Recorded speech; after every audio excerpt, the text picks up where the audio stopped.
रूस और यूक्रेन का मामला बिगड़ चुका है और अब इस जंग की हिद्दत और शिद्दत यूरोप भी महसूस करेगा। और ऐन उस मौके पर जब G7 समिट फ्रांस में जारी है, यूरोप की सरजमीन को हिलाने का मंसूबा व्लादिमीर पुतिन ने न सिर्फ तैयार किया है बल्कि इस मंसूबे की मंजूरी दे दी है। रूस और यूरोप में तसादुम के सायरन बज चुके हैं और यूक्रेन के रूस पर तबाहकुन हमले के बाद यूं लग रहा है कि पुतिन बिफर चुका।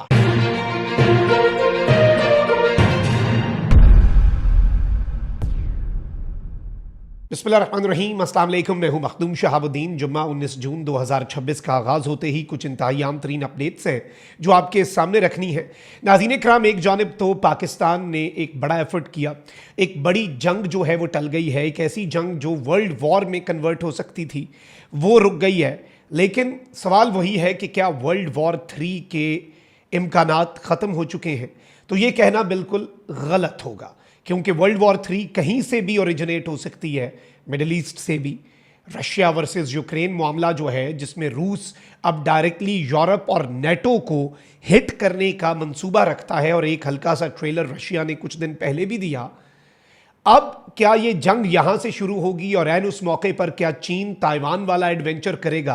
क्योंकि पेंटागन की अपनी रिपोर्ट है कि 2026 के एंड तक चाइना इस लेवल पे पहुंच जाएगा कि वो ताइवान पर भी कब्जा कर ले, और ताइवान की मदद के लिए आने वाले अमेरिका, ऑस्ट्रेलिया, जापान सबको बैक वक्त मजा चखा सके। जर्मनी का इंटेलिजेंस चीफ कह चुका है कि 2026 के एंड तक रशिया डायरेक्ट यूरोप पे हमले करेगा। फिनलैंड वाली खबर आपने मेरे पिछले व्लॉग में सुन ली होगी कि फिनलैंड, जो कि इससे पहले नॉन अलाइनमेंट की पॉलिसी पर था, यूरोप का हिस्सा था लेकिन नेटो का रुकन नहीं बना।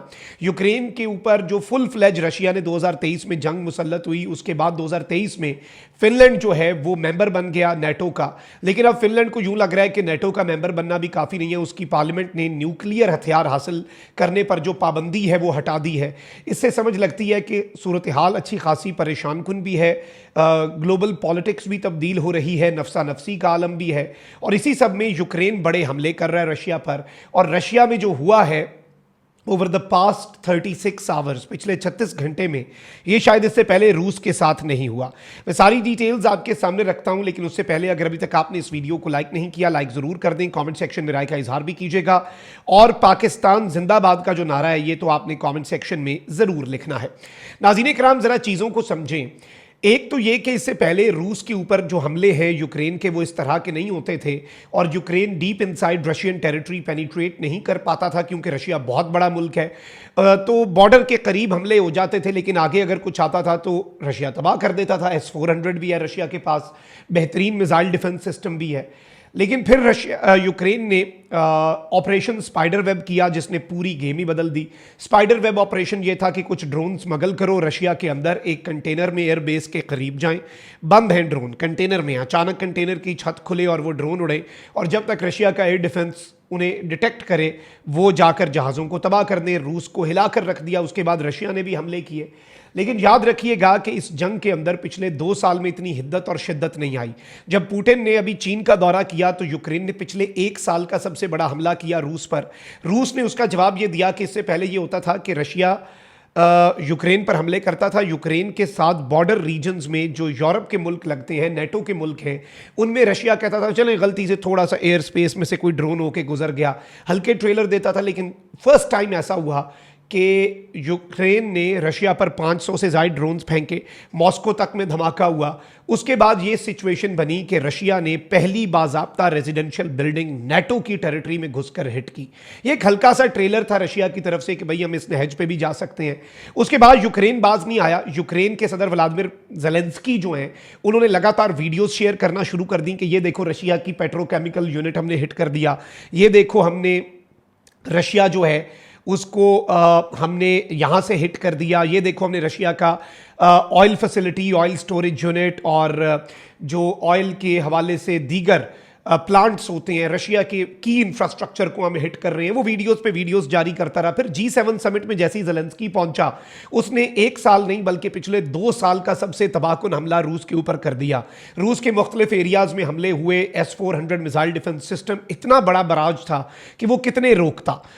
तो वही सूरत हाल हुई और द गार्डियन ने खबर छापी है कि ज़ेलेंस्की ने जो स्ट्राइक्स की हैं यूक्रेन पे, यूक्रेन ने रशिया पे, उसके बाद कहा है कि if Ukraine Burns your Moscow will burn. अगर यूक्रेन जलेगा तो तुम्हारा मॉस्को भी जलेगा। मॉस्को में ऑयल की जो फैसिलिटीज़ हैं, तेल की तनसीबात हैं, उनको हिट किया गया, बड़ा सख्ती से हिट किया गया। और उसके बाद मॉस्को शहर, जो कि आपको पता है बड़ा इंपॉर्टेंट है, क्रेमलिन से सिर्फ 15 किलोमीटर दूर आप तेल की फैसिलिटी को हिट कर दें, पुतिन की रिहाइशगाह से 15 किलोमीटर दूर, तो ये कोई छोटी बात नहीं है।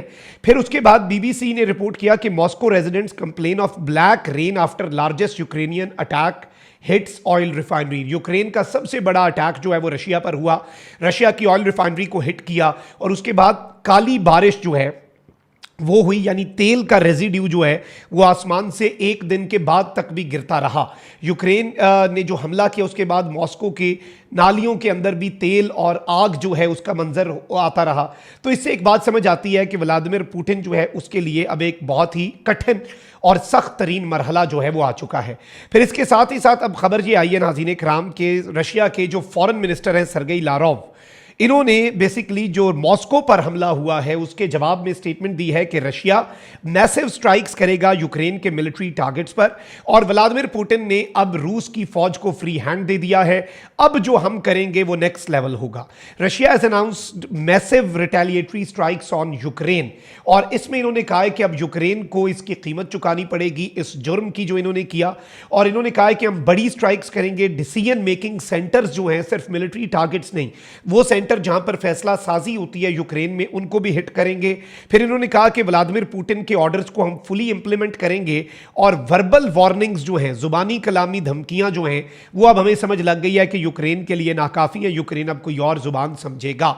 लेकिन बात वही है कि क्या ये हमले यूक्रेन तक रहेंगे? इससे पहले भी रशिया ने वार्न किया कि यूरोप के कुछ ममालिक की सरजमीन जो है, नेटो के ममालिक की सरजमीन इस्तेमाल हो रही है रूस के खिलाफ और हम हिट करेंगे।